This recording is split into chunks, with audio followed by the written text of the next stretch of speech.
আমি নাজির, আপনারা দেখছেন NS stock Bangla YouTube channel. ইতিমধ্যে বেরিয়ে আসলো আজকের বাছাই করা গুরুত্বপূর্ণ 10টি বড় খবর। তাই প্রতিটি খবর আপনার জন্য অত্যন্ত গুরুত্বপূর্ণ। খবরগুলি অবশ্যই শেষ পর্যন্ত দেখবেন। আপনার কাছে ছোট্ট একটি অনুরোধ, ভিডিওটিতে একটি লাইক করবেন আর ভিডিওটির নিচে লাল সাবস্ক্রাইব বাটনটি ক্লিক করে পাশে আসা ঘন্টাটা চেপে দেবেন এই রকম লেটেস্ট ট্রেন্ডিং খবরগুলি সবার আগে দেখার জন্য। শুরুতেই চোখ রাখবো আজকের গুরুত্বপূর্ণ খবর। শিগগির বাংলা দখল করবে বিজেপি, বড় ভবিষ্যৎবাণী শাহের। শীঘ্রই বাংলার ক্ষমতা দখল করবে বিজেপি। শুধু বাংলাই নয়, খুব শিগগির ওড়িশা, তেলেঙ্গানা, কেরল এবং অন্ধ্রপ্রদেশেও ক্ষমতা দখল করবে গেরুয়া শিবির। জাতীয় কর্মসমিতির বৈঠকে এমনই প্রস্তাব পেশ করলেন অমিত শাহ। 1 বছর আগেই 200 আসন পার করার লক্ষ্য নিয়ে এই রাজ্যে বিধানসভা নির্বাচনে বড়সড় ধাক্কা খেয়েছে বিজেপি। তবে তাতে রণে ভঙ্গ দিচ্ছে না ভারতীয় জনতা পার্টি, বরং কোমর বেঁধে নামতে চলেছে দেশের নতুন গেরুয়া যুগের সূচনা করতে। হায়দ্রাবাদে 2 দিনের জাতীয় কর্মসমিতির বৈঠকে নেওয়া রাজনৈতিক প্রস্তাবে এমনটাই বলেন কেন্দ্রীয় স্বরাষ্ট্রমন্ত্রী অমিত শাহ।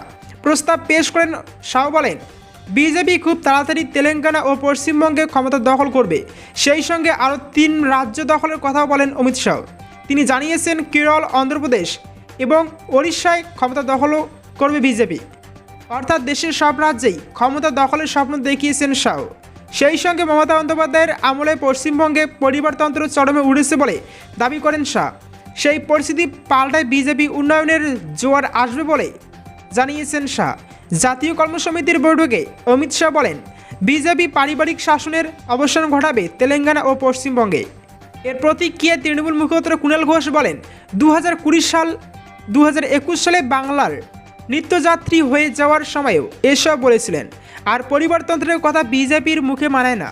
বিজেপির দেওয়ালে অধিকারী প্রাইভেট লিমিটেডের সাইনবোর্ড আছে।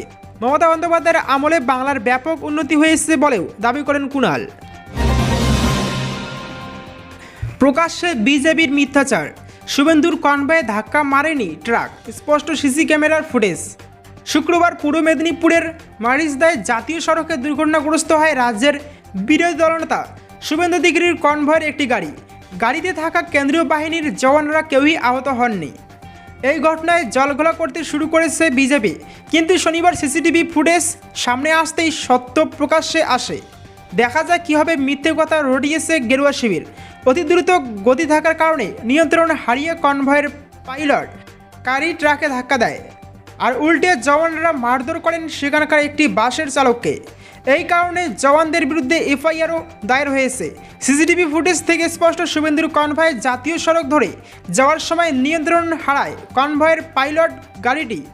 সামনে একটি দাঁড়িয়ে থাকা ট্রাকের পিছনের দিকে ধাক্কা মারে সেটি। সেই সময় ওখানকার পেট্রোল পাম্পে তেল ভরাতে ঢুকেছিল একটি বাস। উল্টে বাস চালককে শুভেন্দু অধিকারী কেন্দ্রীয় নিরাপত্তা রক্ষীরা ব্যাপক মারধর করেন বলে অভিযোগ। মারিজদা থানায় গিয়ে অভিযোগ দায়ের করেন বাস চালক। সিআরপিএফ এর বিরুদ্ধে এফআইআর দায়ের হয়েছে। পেট্রোল পাম্পের সিসিটিভি ফুটেজ দেখে তদন্ত শুরু করেছে পুলিশ। প্রত্যক্ষদর্শীদের মতে কোনো ট্রাক শুভেন্দুর কনভয়ে ধাক্কা দেওয়ার প্রশ্নই ওঠে না। তীব্র গতির জন্য নিয়ন্ত্রণ হারিয়ে পাইলট কারটি ধাক্কা মারে দাঁড়িয়ে থাকা ট্রাকে। অথচ এই নিয়ে বিজেপি রাজনৈতিক কূটকৌশলী শুরু করে দিয়েছিল। তবে সিসিটিভি ক্যামেরার ফুটেজ সামনে আসায় এখন সব কিছুই দিনের আলোর মতো স্পষ্ট। দ্রৌপদী নিয়ে ভুল কিছু বলেননি মুখ্যমন্ত্রী, তার লড়াই বিজেপির বিরুদ্ধে। দ্রৌপদী মুর্মু নিয়ে মমতা বন্দ্যোপাধ্যায় ভুলটা কি বলেছেন, কেনই বা তার বক্তব্যকে বিকৃত করে সস্তা রাজনৈতিক প্রচারের চেষ্টা করছে কংগ্রেস, সিপিএম। তৃণমূল নেত্রী বলেছেন, রাষ্ট্রপতি পদে আদিবাসী মহিলাকে প্রার্থী করবে বিজেপি। এটা আগে বলে সর্বসম্মত করা যায় কি না ভাবা যেত। রাজনাথ সিংজি যখন ফোন করেছিলেন তখনও নাম বলেননি। এখন আমাদের অবিজেপি বিরোধীদের বিকল্প প্রার্থী যশবন্ত সিনহা। সিপিএম, কংগ্রেস আর কিছু তারকাটা বিশেষজ্ঞ এই কথাকে বিকৃত করে বাজারে নেমেছেন। এমন প্রচার হচ্ছে যেন নেত্রী বিজেপি প্রার্থীর প্রতি দুর্বল বা বিজেপির প্রতি নরম ইত্যাদি। অথচ বাস্তবটা উল্টো। দ্রৌপদী মুর্মুকে প্রার্থী করে বিজেপি যে আদিবাসী ও মহিলা আবেগের তাস খেলতে যাচ্ছে, তৃণমূল নেত্রী সেখানে সপাটে একটি কৌশলী বিবৃতি দিয়েছেন। তিনি কোথাও বলেননি যে তিনি বা তৃণমূল এখন দ্রৌপদীকে সমর্থন করবেন, তার প্রার্থী যশবন্ত সিনহাই। কিন্তু বিজেপি যেভাবে মহিলা আদিবাসী প্রার্থীকে সামনে রেখে প্রচার করছে, তার উত্তরে মমতা বন্দ্যোপাধ্যায় 2টি রাজনৈতিক বার্তা দিলেন। এক, ব্যক্তিগতভাবে রাষ্ট্রপতি পদে মহিলা আদিবাসী প্রার্থীতে তার কোনো আপত্তি নেই, লড়াই বিজেপি প্রার্থীর সঙ্গে। দেশের বিপুল সংখ্যক আদিবাসী ও মহিলা নাগরিকদের কাছে বিজেপির একতরফা প্রচারের মোকাবেলায় এটি তার সঠিক বার্তা। দ্রৌপদী মুর্মুকে যে সর্বসম্মত প্রার্থী করা গেল না, তার পুরো দায় বিজেপির। বিজেপি কেন আগে বিরোধী দলগুলির কাছেও এই নাম পেশ করেননি? তারা ফোন করতে পারছে আর নাম বলতে পারল না। অর্থাৎ এই আদিবাসী মহিলা প্রার্থীর ক্ষেত্রে উদার হয়ে সর্বসম্মতির কথা ভাবতেও পারত বিরোধীরা। বিজেপির জন্যই সেটা হলো না। তৃণমূল নেত্রীর এই বিবৃতি গভীর রাজনৈতিক তাৎপর্যপূর্ণ। আদিবাসীদের প্রতি যখন বিজেপি বলবে আমরা দ্রৌপদীকে প্রার্থী করেছি, তখন বিরোধীরা বলবে তোমরা আগে নামটি বলনি, কেন সর্বসম্মতির চেষ্টা করনি? এখন আমাদের আলাদা প্রার্থী মিলিত সিদ্ধান্তে, তাই সেইভাবেই লড়াই হবে। তৃণমূল নেত্রীর এই বক্তব্যের সঙ্গে বিজেপির প্রতি বিজেপি প্রার্থীর প্রতি দুর্বলতার কোনো সম্পর্ক নেই। এই বিবৃতি বিজেপির প্রচারে ব্যারিকেড তৈরির বিবৃতি। বাম কংগ্রেস বুঝে বা না বুঝে অন্ধ তৃণমূল বিরোধিতা করতে গিয়েই বিকৃত প্রচার করছে। জাতীয় রাজনীতিতে ক্রমশ পিছিয়ে পড়াও এদের শিক্ষা হয় না। বিজেপি কখনো সম্মান দেয়নি বলেই দল ছেড়েছি। সোশ্যাল মিডিয়ায় বিস্ফোরক বাবুল সুপ্রিয়। রবিবাসরীয় আবহে সোশ্যাল মিডিয়ায় বিস্ফোরক পোস্ট করলেন বাবুল সুপ্রিয়। ক্ষোভ উগড়ে দিলেন বিজেপির বিরুদ্ধে। দল ছাড়ার এতদিন পরে বিজেপির বিরুদ্ধে সরব হতে দেখা গিয়েছে। দল ছাড়ার এতদিন পরে বিজেপির বিরুদ্ধে সরব হতে দেখে খানিকটা বিস্মিত সকলেই। এদিন তিনি স্পষ্ট লিখেছেন যে বিজেপি বেইমানি করেছে তার সঙ্গে। ইচ্ছাকৃতভাবে সংসদে বাঙালিকে জায়গা দেয়নি সংসদে। তিনি বলেছেন যে তার প্রতিবাদ করার সাহস আর শিরদাঁড়া দুই আছে, তাই তিনি ভয় পাননি। স্পষ্টভাবে বড় বড় নেতাদের বাড়িতে বসে তাদের দেওয়া মিষ্টি আম খেতে খেতে তিনি বলেছেন বিজেপি অন্যায় করেছে তার সাথে আর বাঙালির সাথে। তারপরেই তিনি স্পষ্টভাবে জানিয়ে দেন বিজেপি আর করবেন না তিনি। এদিন তিনি স্পষ্টভাবে জানান তিনি অনায়াসেই আসানসোলের সাংসদ পদটাও ধরে রাখতে পারতেন। তার অগণিত শুভাকাঙ্ক্ষীদের হাজার বারণ সত্ত্বেও তা ছেড়ে দিয়েছেন। তিনি প্রশ্ন তোলেন কেন বিজেপিতে থাকবেন? নিজের দল নোংরামি করলো। কলকাতার নেতাদের নেতৃত্বে তাকে সরানোর পরে রসগোল্লা পার্টি হলো বিজেপি পার্টি অফিসে। কেন সময় নষ্ট করবেন তিনি? তিনি নিজের এলাকায় দলের জন্য আমি কতটা দিলাম তার মূল্যায়ন করেননি বিজেপি। আত্মসম্মান থাকতে তাকে বিনা কারণে হে করার অধিকার কারোকে দেননি বলেই বিজেপি ছেড়েছেন। বিজেপি ছাড়ার পর ছেড়েছেন নিজের সাংসদ পদও।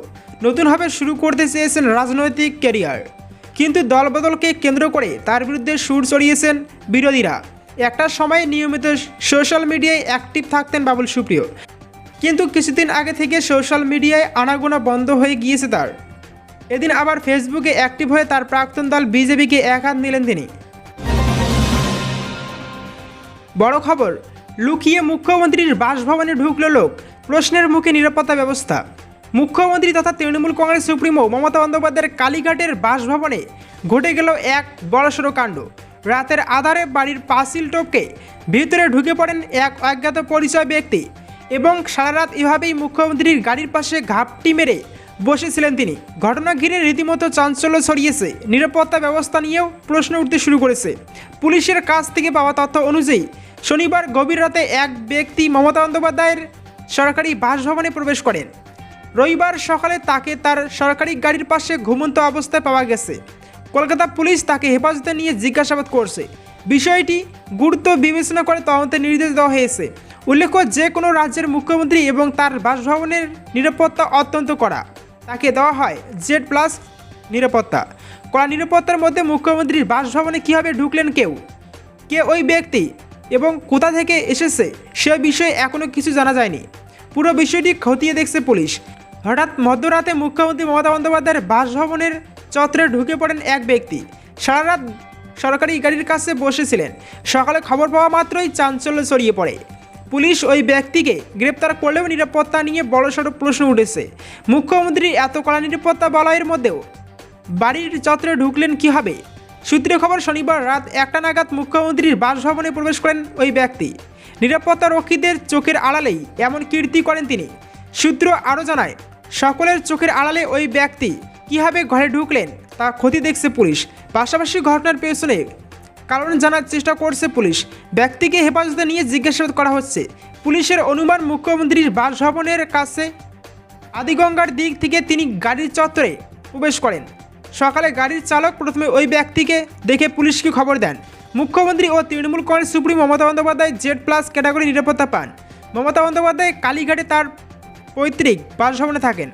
তার সঙ্গে তার পরিবারের অন্য সদস্যরাও থাকেন। মমতা বন্দ্যোপাধ্যায়ের সুরক্ষায় 18টি গাড়ি রয়েছে, তাদের 4টি পাইলট গাড়ি রয়েছে। কলকাতা পুলিশের এক ঊর্ধ্বতন আধিকারিকের মতে মমতা বন্দ্যোপাধ্যায়ের নিরাপত্তা খুবই কড়া।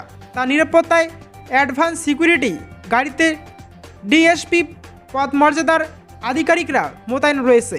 এর বাইরে আরও একটি উন্নত পাইলট কার রয়েছে।